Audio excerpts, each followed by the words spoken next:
Hey YouTube, I thought I'd just have to set my phone over here and try to make a video for you. Let me take my Jolly Rancher out of my mouth. Sit down in my chair on my butt right here. What I've been doing. Got my shovel.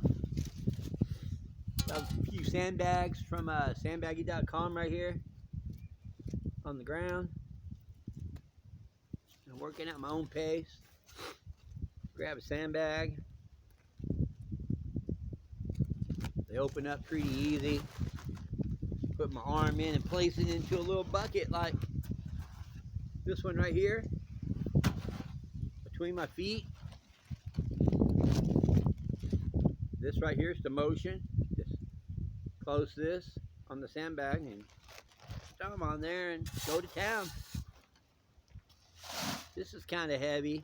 Maybe a plastic grain scoop may work a little better, or a sand scoop would work better, but we're not putting sand into these bags. We're putting crushed limestone aggregate from the local rock quarry in these sandbags for the Fallout Shelter project. So I ordered 300 more green sandbags like these from sandbaggy.com. They take debit cards or or online orders, and you can call them and talk to their customer service direct. Shipping is fast. Prices are $119 for 300 of them, so about 40 cents a bag. They're UV protected, and their shipping and the speed of their service, getting from order to ship to my house, is remarkably fast. I look for there to be a sandbag shortage with all of the raining, the flooding, military use, for the war. I really think there's going to be a shortage of sandbags, especially when the American government finally comes out and tells the American people, we recommend you shelter in place, because a nuclear conflict is possible.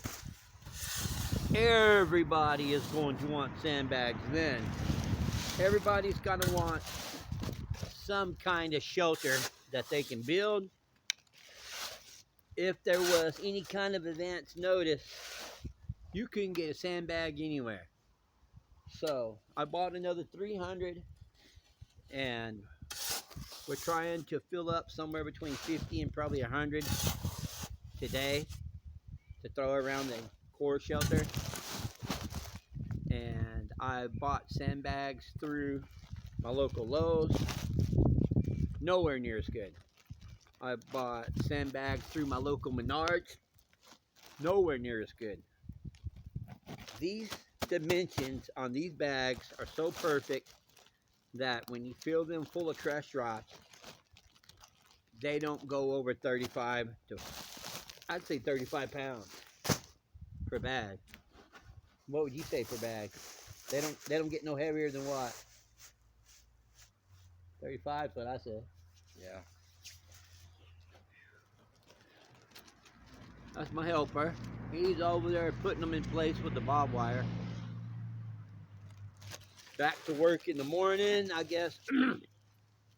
We got a bunch of other shit going on, so I'm getting ready to have to rake my pile down. It's kind of hard on your wrist with this big a scoop of rock, but you just gotta kind of get in there and get it, or it ain't gonna get done. So every weekend, here we are, shoveling rock.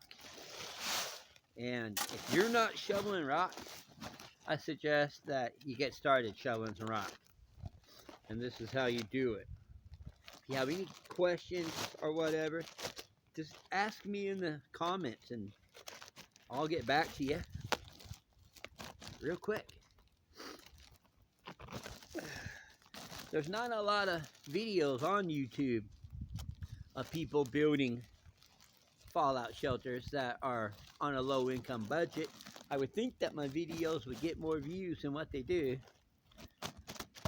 So at just under 600 subscribers, if you haven't subscribed already, please do so. But he spent like $20 up at the store. He got a 2-liter Pepsi, a bag of Jolly Ranchers, a bag of chips, and a $8 bag of beef jerky. So that $20 bill was gone.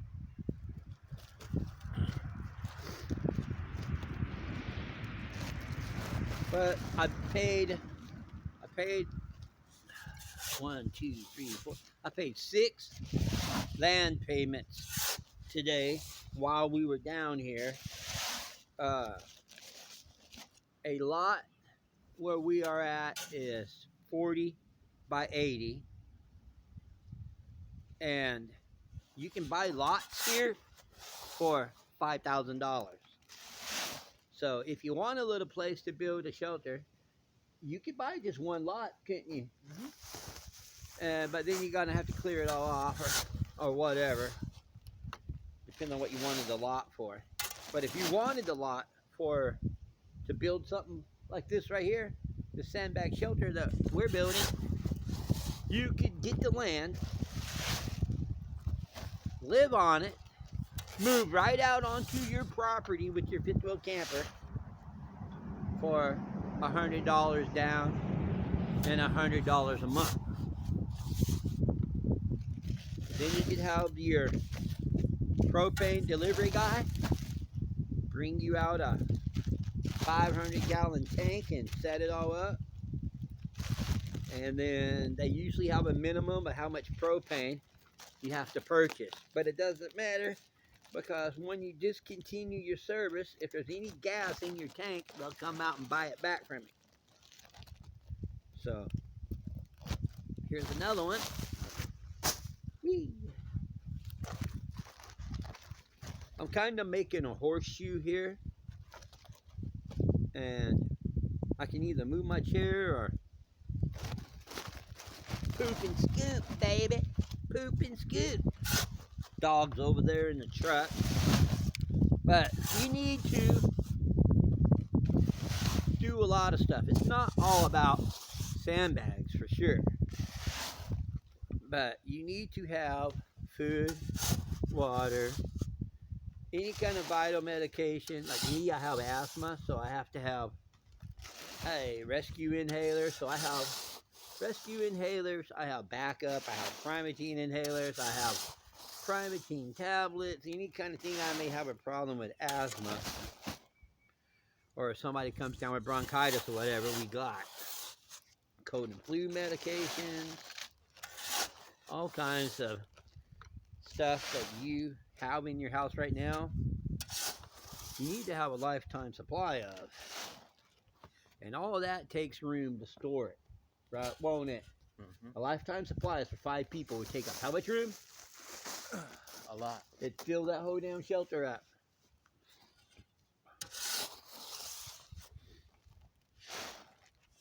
So I got some upcoming videos of our heirloom garden plants are going to be a video. We got another 5-gallon bucket cache video coming up. We're going to bury 3 more 5-gallon buckets of various supplies that could be needed in the future. And we're going to go out, show you where we've already dug the holes at for them. And 5-gallon bucket with a Gamma Seal lid, or else a Loctite water resistant lid on each one of the buckets. Probably do something like put a 5-gallon trash bag over each one of the buckets, and then backfill it with gravel for drainage. But the holes that we dug, we've had rain, we've had thunderstorms, and you would think the hole would fill full of water, but no, all 3 holes we dug are self-draining. which is really crazy because there's a lot of clay around here. What are you doing over there with those chips, boy? How's it looking over there with the barbed wire? Pretty good. Pretty good. I had that old rusty roll of barbed wire that somebody gave me from somewhere, and I don't have a clue, but it's coming in handy. Putting the barbed wire between the layers of the sandbags to help prevent moving and slipping.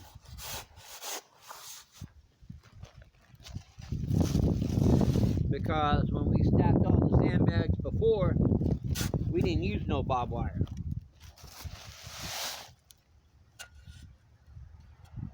I would say, they say 3 to 4 foot of earth. No, we're talking 6 to 8 foot of earth, because I would expect the possibility that some of those sandbags would be removed from blast wave, or shit can fall down, erosion, the weather. I just really want to keep stacking more and more sandbags. I'm thinking I'll finish these 300 and probably order 1,700 more, and just sandbag. Just keep sandbagging. Sandbag.com. I've never been to their website though. Just found them on eBay.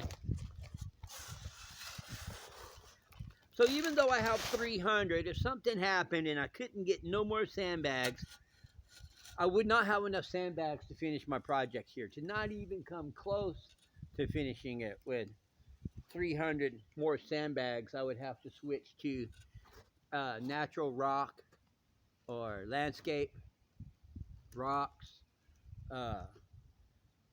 maybe gravel or sand, something. There's a way to do it. Sackcrete. You could buy a pallet of Sackcrete, stack the bags up against an exterior wall of your shelter, and then in the summertime, completely spray it with a nozzle. Stand out there all day and just saturate the Sackcrete bags. And when they dry, guess what? They're solid concrete blocks wrapped in paper.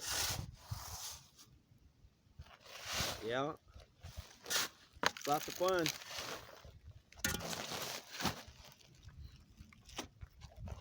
Some of these straps will hurt your hand. These feel pretty good when you pull them.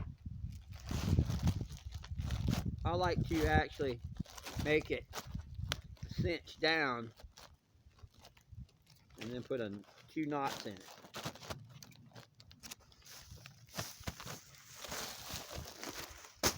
Anybody can do it. Like and subscribe. I'm turning the camera off. Thanks for watching.